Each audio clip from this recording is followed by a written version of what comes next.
Welcome back to episode 7 of the Press Coverage Podcast.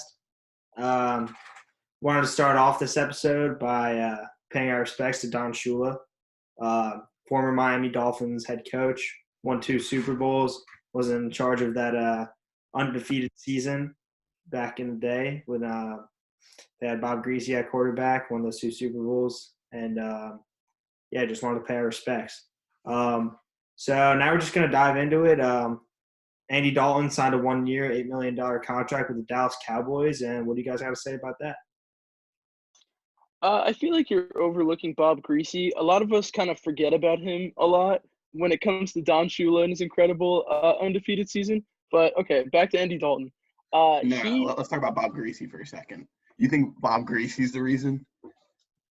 Well, not the reason, but I don't think he gets enough credit for that undefeated season. All right, whatever. Because I didn't remember him. I mean, it's because he was right after Marino. That's why you don't remember him. Oh, I thought he was before Marino. See, exactly. That I don't remember. It's all right. It's okay. I don't remember a thing about Bob Greasy. Okay, Jersey. we gotta get back on track.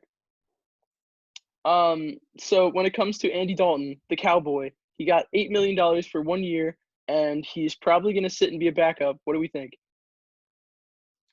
I agree. He'll be the backup there. Dak hasn't signed his franchise tag yet, but I think that'll get resolved before the season, whether it's a new contract or he ends up playing the year on the tag. But either way, I think Dalton's a great backup for that team. It's a great situation for him. He already has a house there, so he might be worthy of a starting job, but there's just not enough out there. So he'll be a backup for now. Good situation for him with all the offensive weapons. If he ever ends up having to step in, I think he'll be good if he has to. Yeah, he pretty much comes in as probably the best backup quarterback in the league, just in case anything happens.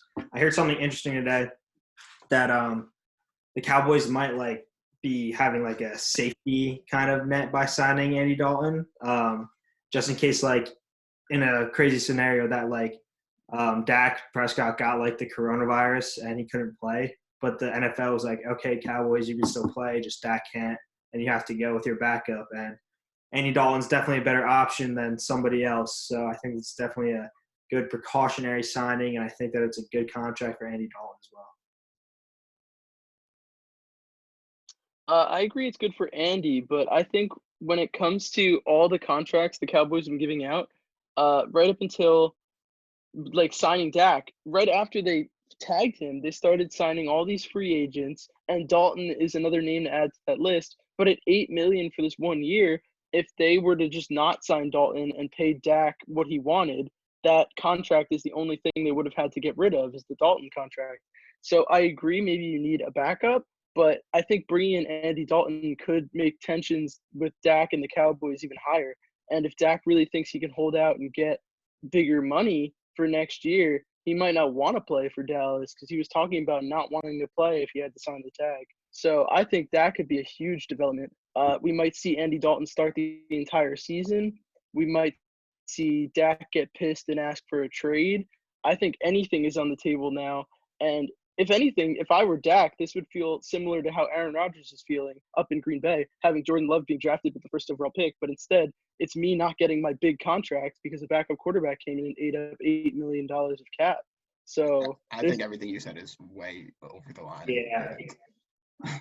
So Dalton's contract, if we get into the specifics of it, it's only a $3 million contract, but it has incentives. So if he's the backup quarterback, he's only getting paid $3 million, which isn't a lot for a backup quarterback even. That's pretty standard. I think it's a great contract for the team to get a quarterback of his caliber as a backup in this contract. I don't think Dak's really going to look at it this way at all. I think he knows the Cowboys want Dak long term. It's just going to come down to the money. Dak has asked for crazy money, and he'll probably end up getting it, to be honest. Well, here's a crazy point. Marcus Mariota was the quarterback of the Titans last year. No one expected Ryan Tannehill to come and take over the starting job, but halfway through the year, Tannehill steps in because Mariota was boring, and Tannehill led them on a playoff streak, and Derrick Henry were able to get them to beat the Ravens, which was unbelievable. I could totally foresee a situation where Dak Prescott doesn't play or gets hurt, and Andy Dalton steps in and renovates this team and brings them to another level, because he could be a really good starting quarterback on a good team. And the Bengals were just a really bad situation for him. So he could have a complete career renaissance like Ryan Tannehill did. And I see a lot potentially in Dallas's future if Andy Dalton kicks off. I mean, I could see that, but I don't know. It's just comparing the situations, like Very different. very different. Dak is already an established starter in the league, one of the better quarterbacks in this league, and Mariota was not. He was an achiever, and he just was not producing at the level. And Ryan Tannehill was also a competent, like, starting quarterback before that, similar to Dalton. But Dak is obviously, I mean, in my opinion, obviously a much better quarterback than Mariota was at the time. So I think it's definitely a different situation. You have to look at the weapons on the Cowboys, right? Like, if Dak ends up playing week 1, like money's worked out, or he's playing on the franchise tag, there's not going to be a situation where he gets benched. At least I don't see one. Like, his offense is too good. But he had a great season last year. He was like top 5 in the MVP conversation. He was never going to win it, but he had that caliber of a season. So Well, to me, there's no way Dak ends up getting benched. He could get injured and Dalton plays well because of the great situation and the fact that Dalton is a good quarterback. But I just don't see a situation where Dalton ends up being better than Dak. And I still don't see Dak getting replaced if that's the case. I think that they would let him get healthy and then sign him long term. I agree. Well, here's the situation.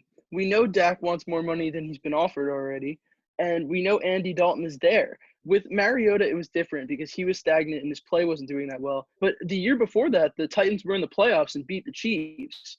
Like, we wouldn't really think that because they've always been the 9-7 team. But Mariota was always the quarterback of a competent team that was generally like playoff potential. So to see him get replaced would be it would make less sense to me than Dak getting replaced, because the reason Dak would get replaced is to save money, whereas the reason Mariota got replaced was because of bad play. But they're both drafted in similar years. They were both starters for about 4 years of that time, and it's not as different from the situation as it seems, but there's a different reason why Dalton would end up getting the starting role that Tannehill. And Mariota never had a 13-win season like that. Yeah, like okay. he clearly has much more upside. They're not the same caliber player. I see there's some similarities with the situation, but they're far from the same.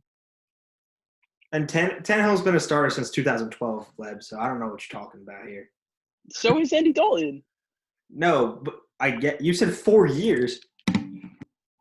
No, Dak. Sorry. Did I say Tannehill? I meant Mariota and Dak were both starters for 4 years. Okay, I got you now. But still, I really just don't see it happening. I don't see Andy Dalton coming in and revitalizing his career. I just don't see Dak not playing well. And I definitely see this contract getting worked out, because Jerry Jones is more than capable of paying whoever he wants, and he will pay whoever he wants.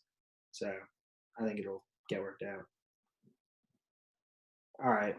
So now we're done with that. I think we're going to move on to our next topic of conversation. We're each going to go around and talk about one team that maybe was pretty good last year, maybe made the playoffs, that will not be doing as well next year. And then we're all going to go around and talk about a team that we think will make the playoffs next year that was not in it last year. So we'll start with Leb. Okay.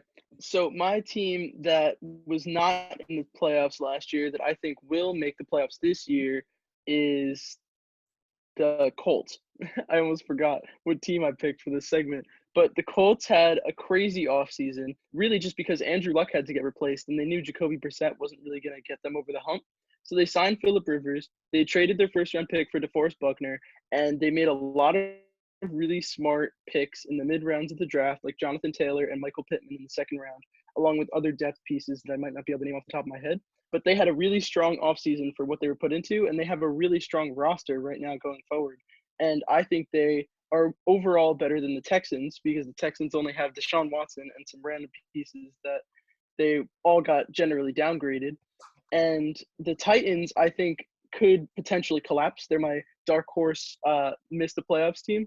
So the Colts for me are a clear division winner, or if not clear, like pretty close to clear division winner, or at least playoff bound team. And they weren't that last year. I think that'll be a no-brainer going forward.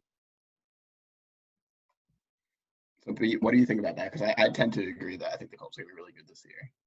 Yeah, I mean, I think that the Colts are going to be a good team. I don't think that they'll win that division. I think that they could definitely make the playoffs as one of those 3 wild cards.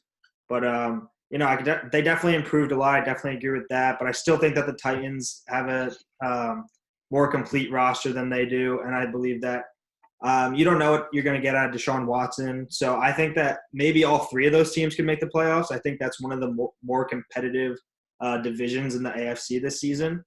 And I don't know. I definitely think the Colts can make it. I don't disagree with you there, but I don't know if they're that much better than either the Texans or the Titans.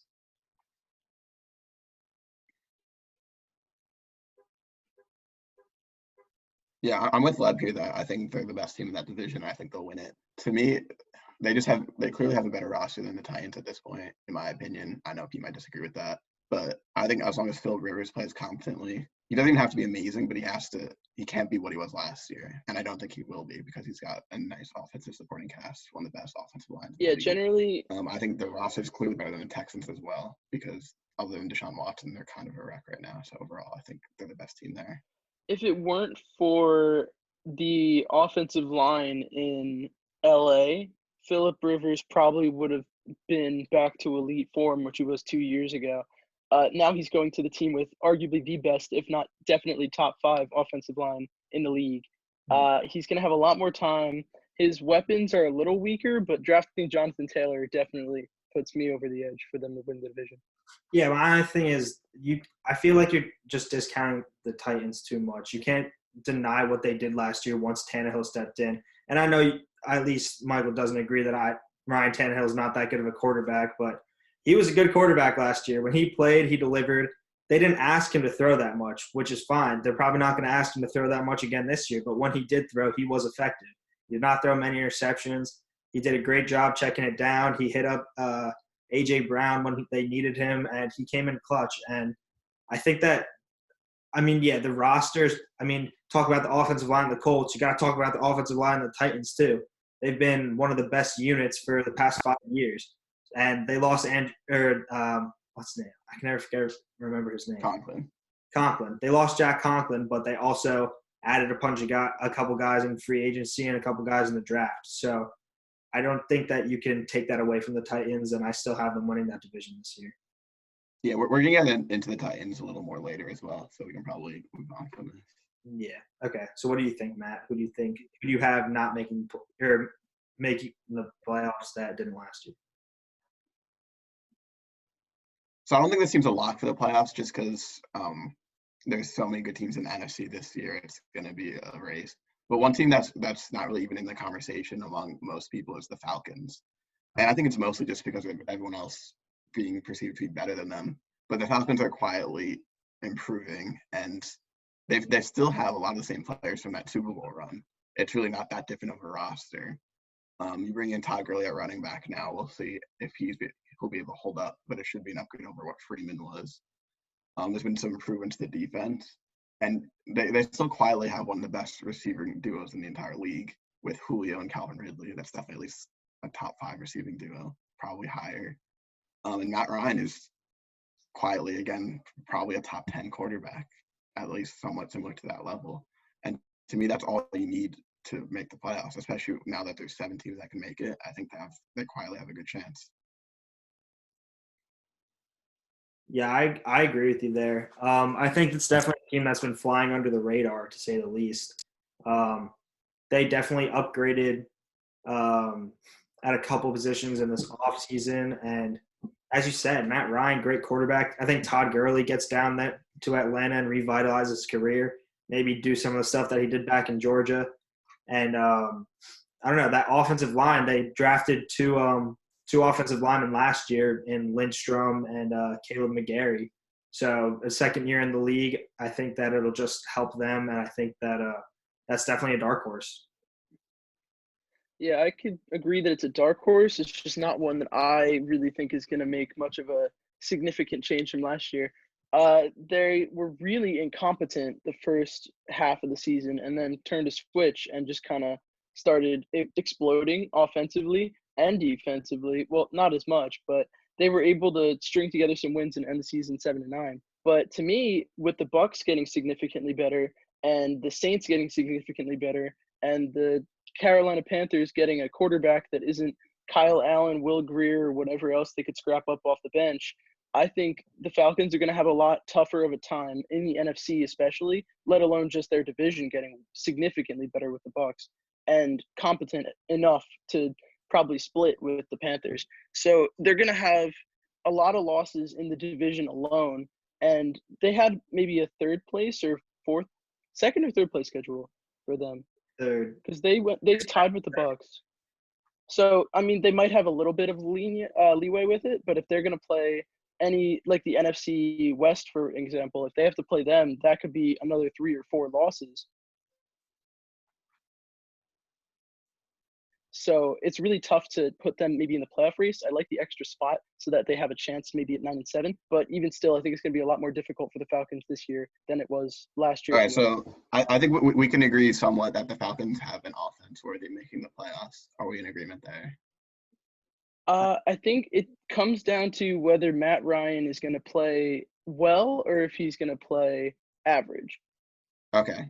So we agree he has the weapons he needs if he ends up having one of his better years, because he has been inconsistent throughout his career. He's been MVP level that one season, and he's been around that type of level, and then he's also had down seasons. Then let's take a look at who's his third receiver. Russell, probably. Yeah, I'm not too sure. I don't think anyone's penciled in, but when you have one of the best receiver duos and you bring in Todd Gurley, and the offensive line should be pretty good. Well, Todd Gurley's injury is a concern, and they lost Austin Hooper and replaced him with Hayden Hurst. So if they have a playoff offense, I'd say borderline. Okay. Let's take a look what they've done on defense, though, because I think their upgrades there have been flying under the radar more so. So you signed Dante Fowler to feel you need an edge rusher. He might not be an elite top guy, but he's above average, and he fills their need there.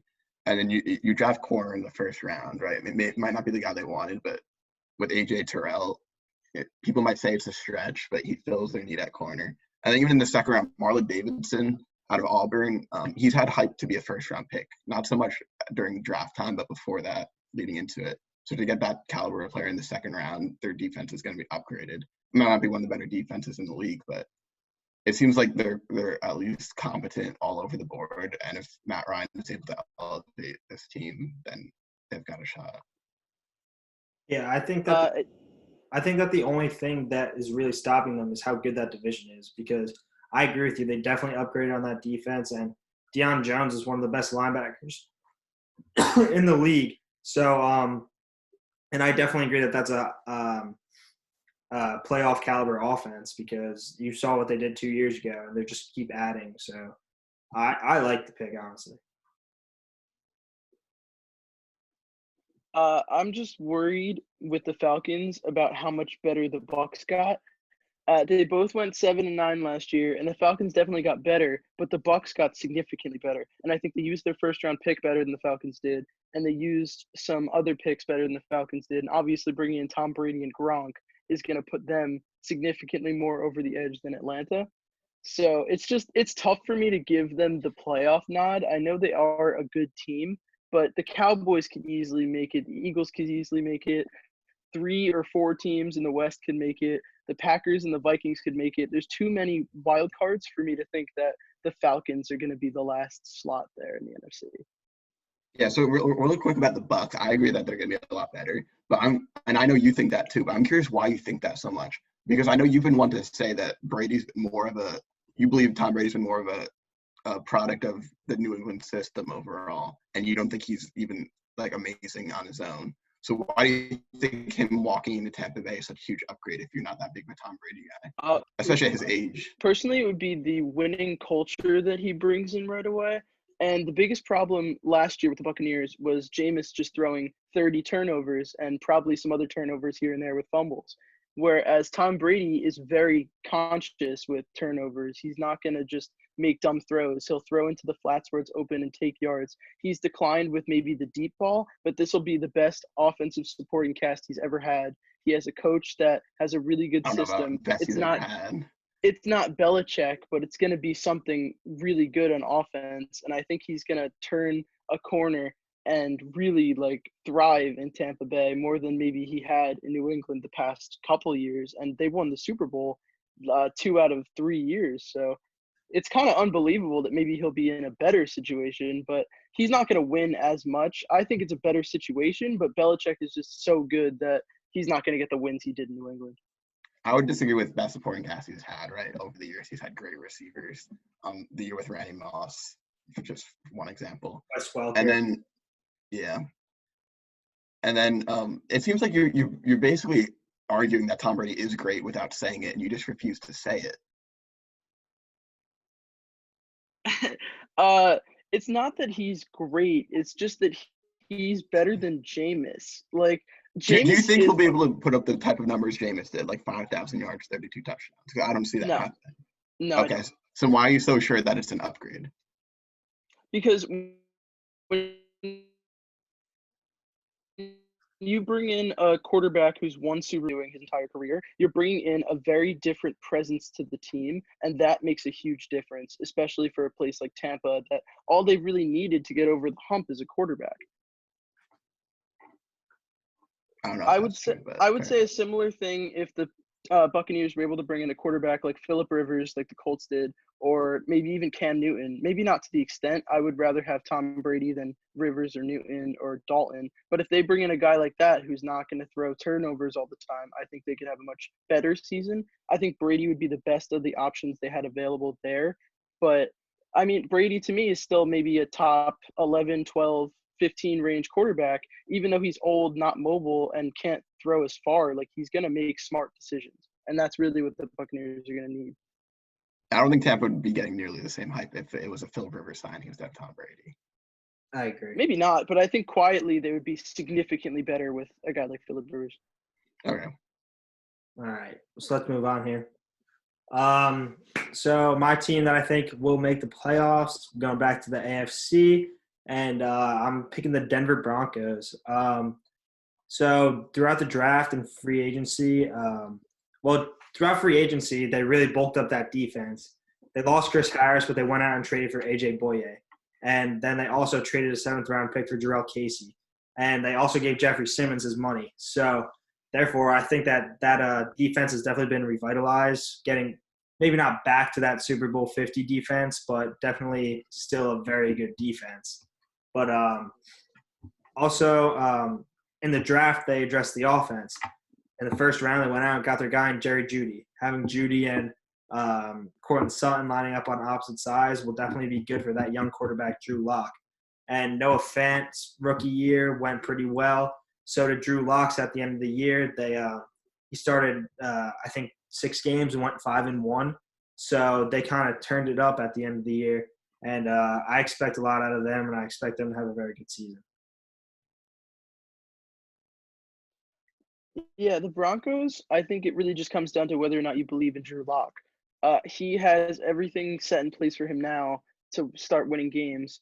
And the Chargers are going to be off to a slow start with Tyrod Taylor starting and Justin Herbert being a rookie. And the Raiders are still kind of just being the Raiders. They weren't as smart with building up as the Broncos were. So the Raiders need to figure out if Derek Carr is going to be the guy of the future. Maybe Mariota will start taking snaps. Maybe they're going to draft someone new next year. So I think the Broncos are going to be the second team easily there in that division. I want to say it'll come down to whether the Raiders pull their stuff together with all their weird Raider ways, or maybe if the Titans want to make the playoffs again, or if Deshaun Watson makes a run. Otherwise, I really do like the Broncos. It's just Drew Lock if he's going to perform or not. Yeah, I agree. You're not gonna get any complaints out of me with the Broncos. I think they've really made every improvement they can this offseason, and they've put Drew Lock in as good a situation as they possibly could in a short amount of time. And I agree it's gonna come down to whether Drew Lock can perform or not. They are in a tough division. It's gonna be pretty impossible to win it with the Chiefs in there, and then the Raiders and the Chargers both have great rosters, just with question marks at quarterback, really. So it's gonna come down to if Drew Lock can be the second best quarterback in the division, really. And I think he can be. Yeah, I agree there. I think we really just got to see if they can build off of that success that they had at the end of last year. But yeah, I think that's I really like the Broncos' chances this year. So now we're going to move on to teams that maybe made the playoffs last year that maybe won't this year, or at least probably won't win their division. So we're going to start off with Leb. Yeah, well, I think the Packers are a weird one. They're not bad. They went 13-3 last year. They're probably the weakest 13-3 team I've seen in a very long time. They would be my pick for getting worse. I don't think they're going to miss the playoffs necessarily, They have a good coaching staff. They have Aaron Rodgers as their quarterback, who's gonna pull something together. They led the league in rushing touchdowns or something last year, at least. Aaron Jones might have, or he came in second or third or something. So they're not gonna just fall off the map. They're gonna do something significant. I don't think they're gonna win the division. I think Minnesota will take it.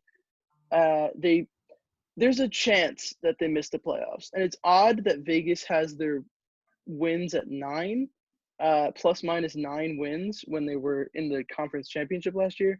They're just such a weird, controversial team, and it's hard to rank them, but they had a bad draft. They didn't really have a good free agency, and I just don't know what to do with them. They're gonna do something, but it's so hard to tell. I think they're gonna be worse, definitely worse than last year. I don't know. What do you guys think? So to me, the Packers just really bombed this offseason. You look at other elite teams in the NFC from last year, like the Saints and the Niners, and they really made sure they did enough to like regroup their roster. Obviously, with the Saints bringing in Emmanuel Sanders, and they added good supporting options from the draft. And then the Niners, you get a nice receiver in the draft. You get Joe Staley retires, but you bring in Trent Williams, and they made a few more moves like that. And the Packers just didn't offer much to support the goal of winning now. I don't think they really did anything in free agency, not that I can think of. And in the first round, you're taking a quarterback when you're supposed to be in win now mode. So their whole offseason doesn't make much sense to me. I think they still have a good chance to make the playoffs, but I don't think they're going to make much noise this year. Yeah, I feel like we trash the Packers a lot, but I also feel like it's probably deserved. They really messed up the draft, and free agency, all he really did was sign a walking injury in Devin Funchess. Yeah, I don't think he's played more than like 3 games in the past 2 years.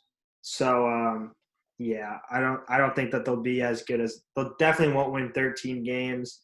I feel like the people at Vegas have to know something that we don't, because they had them at only like 9 or 8 wins before the draft. So they were hating on them even before that. Maybe they knew. Maybe they knew they were going to take Jordan Love. I don't know. But, yeah, I don't see the Packers being all that great this year.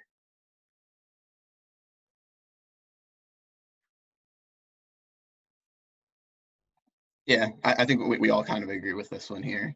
The Packers will probably still, especially with 7 spots in the NFC, they still have a pretty good shot to make the playoffs with Aaron Rodgers, but probably not going to make much noise beyond that.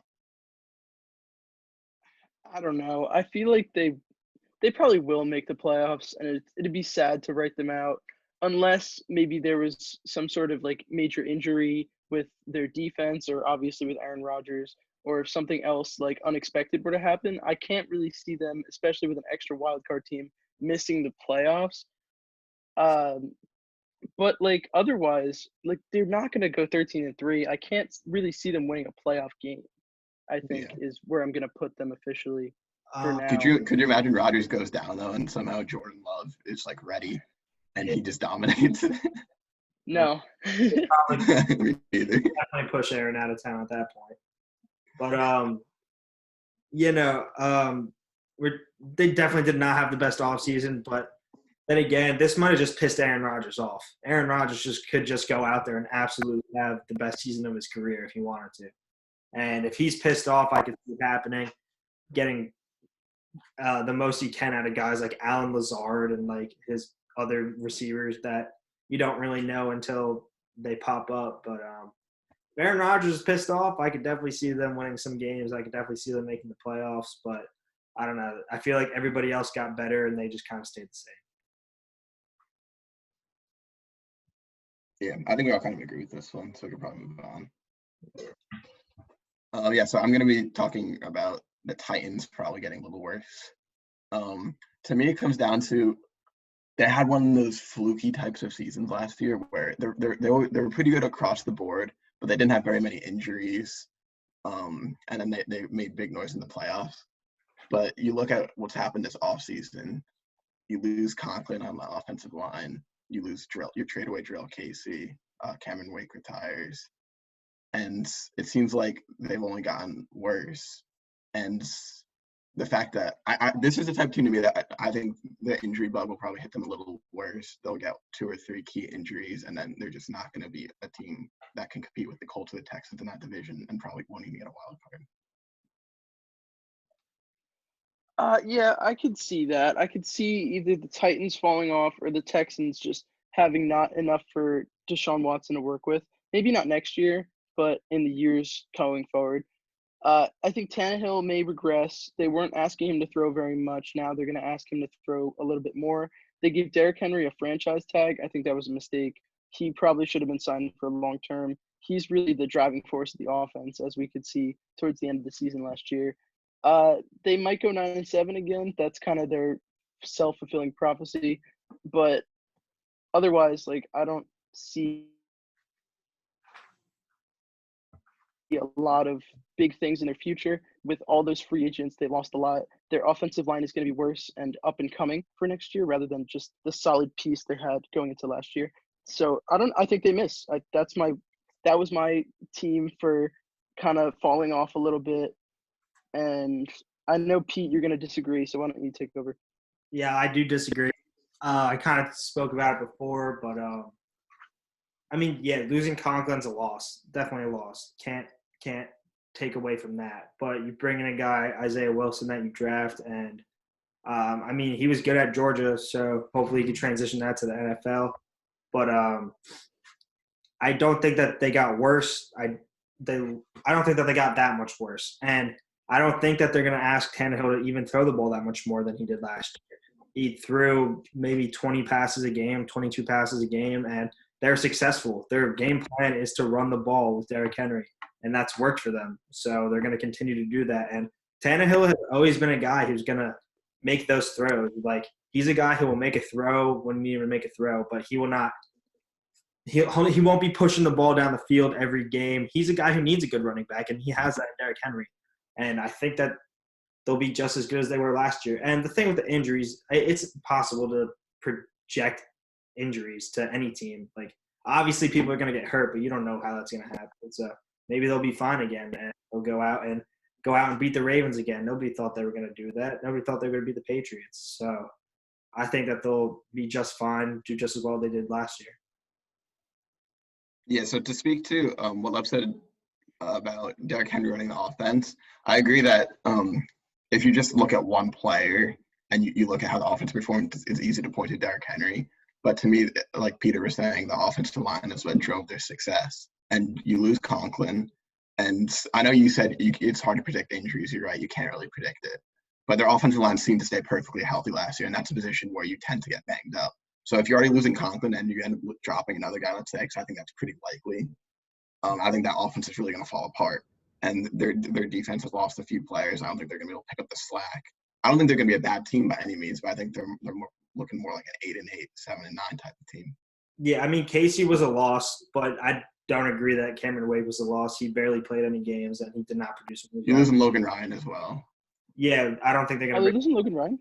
I just don't think he's a free agent right now, but he doesn't seem like he's going to sign back. Yeah, but that's way worse than I thought it was going to be going into that defensive line. You drafted Jeffrey Simmons last year. He missed the first half of the season completely, and he still ended the season with 7 sacks. So I think you'll see an emergence of him. I think that he was a very good talent that they picked up last year that didn't play half the season and produced more than the guys that did play the full season. So, yeah, you can't take away that they lost guys, but I think that they'll still be competitive, and I still think that they're a better team than the Colts and the Texans. Yeah, that's where you lose me. I mean, you had me in the beginning with all the talent they still had, and I was going to believe in you until you said they're they're better than the Texans and the Colts. I mean, no. The Colts are going to be nasty. All right, that's your prediction. My prediction is – I think we've kind of put all our arguments out there. It's just it's really difficult to pick a team that was really good last year but has a lot of differences going forward with no OTAs, no mini camps. Going into next year, teams that are staying similar are probably going to do better, and maybe that's not necessarily the Colts because they got a new quarterback. But with Phillip Rivers, he's a veteran, and he's going to come in and still be able to make plays behind a really good offensive line. But when the offensive line gets worse, a lot of people disappear, and especially with situations this year, and Tannehill having his first time being the full-time starter of the Titans, I just can't really see them being like a transformative great team going forward with all these crazy changes. I mean, you look at the NFL compared to other major sports leagues, right? People call it not for long sometimes. It's because there's so much change year to year. And you know there's going to be teams that made the playoffs last year that won't make it next year, even with expanded teams. And you have to look at teams that made the playoffs with a few red flags. And you can't really say any of them are going to be bad, but the Titans, to me, are the team that showed the most red flags in the AFC, other than maybe the Patriots, because obviously they're in a whole different situation. But Yeah, it's fair to have your opinions. I just don't see it happening. I don't see the decline coming, honestly. I think that this was just last year was just the start for this team. And I think I just have so much trust in Mike Vrabel that I just think that that team will go out there and produce every single week. I think Vrabel's a great coach. You have a great point there. So now we're going to move on to where you guys are going to disagree with me even more, where I pick my team that I think is not going to be as good as last year, where I'm going to pick the Baltimore Ravens.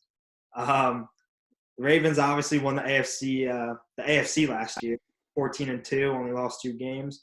But I think that this whole offseason of defensive coordinators being able to watch Lamar Jackson's tape, they're going to figure out how to defend this guy.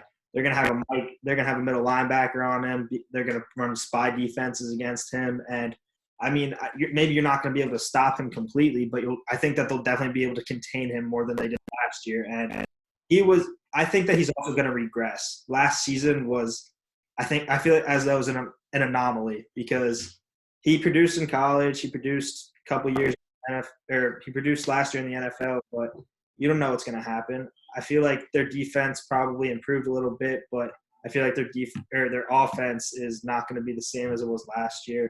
And I don't know. I definitely see the Steelers being better, and I think that division is going to be very competitive. So maybe not completely miss the playoffs, but I don't think they're going to win the AFC. I don't think that they're going to win the AFC North even, and potentially not make the playoffs.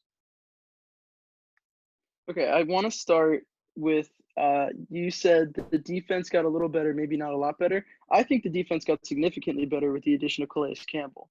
That might just be me, but the Ravens also had a phenomenal draft. Like their top 4 picks maybe are going to start and immediately make an impact.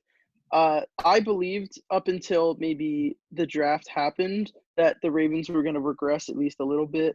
I understand that defense is getting tape on Lamar Jackson, and he's not like the strongest thrower. So he's going to get exposed a little bit at least. I don't know how much he's really going to get exposed because he is really good. So it's hard to like put a judgment on it, especially since we've never really seen a quarterback like this besides Michael Vick. And Michael Vick was like something the world has never seen. And now this is the second coming almost.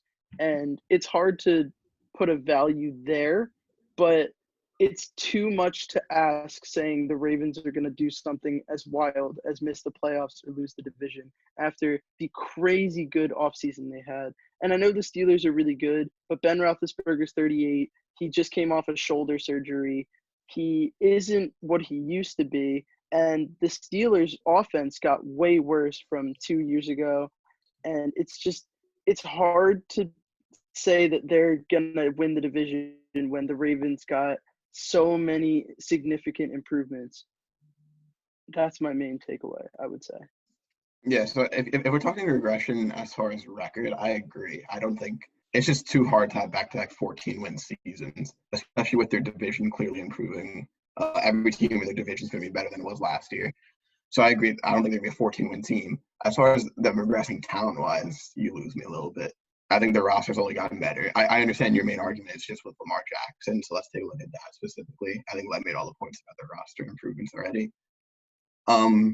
So you're right that there's a decent chance the defensive coordinators figure out a few better ways to stop him. There's more tape out there than there was. And there is he has shown signs of, after playing a team multiple times, not performing as well the next time, right? You look at his rookie season. Against the Chargers, they beat them in the regular season, and then they lose in the playoffs, and he seemed like he couldn't do anything. The Titans is a similar situation. But I think as much as there is room for regression, there's room for improvement as well, which is crazy considering he was MVP. but he has room to improve as a passer. So if he's able to stay healthy and improve as a passer, there might not be much of a way you can stop this guy. Yeah, I mean, Michael brought up Michael Vick, which when you think about it, Michael Vick was a phenomenal athlete, but was he a phenomenal quarterback? He had a great arm, which is different than Lamar Jackson, and he could run just as well, if not better. But how many times did you see Michael Vick go to a Super Bowl or do anything successful in the playoffs? Defense has figured him out. So they when you talk about great quarterbacks, you don't talk about Michael Vick, and I don't think you're ever going to talk about Lamar Jackson like that either. And I don't know. My main argument definitely is about Lamar Jackson, but also you lose Marshall Yanda, which is a guy who was protecting Lamar Jackson and leading the way for that entire year. So I don't know. And also that point about Ben Roethlisberger that you made, Lebet, he had the best season of his career the year before he got injured. So I don't think that he's regressing. I mean, we might see it this year, but we definitely did not see it the year before he got hurt. Well, the year before he got hurt with his best season, he had Antonio Brown, and now he only has Juju. It was Antonio Brown, Juju, and Le'Veon Bell was sitting out, but James Conner had a really good year. Yeah, he could be better. My main reason why I think he will regress at least a little bit is the shoulder surgery. He's coming off a surgery that a lot of quarterbacks, especially that old, like it's hard for guys when you're that old to come off surgery and still throw for a lot. I don't know. It's a weird one. I don't think he's going to be the savior that they need. And that's why I really think the Steelers should think about signing Cam Newton as maybe win now and also future move for the next 5 years or so. Cam's probably not going to last that much longer because he's already 30 and his body's taking a toll.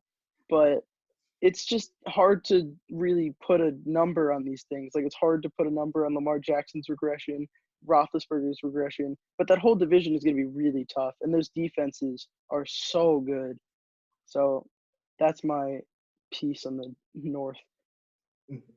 That's fair. I personally have the Steelers as being one of the best teams in the league next year. And I can see them winning the AFC rather than the Ravens. They almost made the playoffs last year with Duck Hodges and Mason Rudolph throwing 5 interceptions a game because that defense literally almost willed them to a playoff spot. And getting Big Ben back will just bring them to another level. So I think that they're just going to be an unbelievable team next year.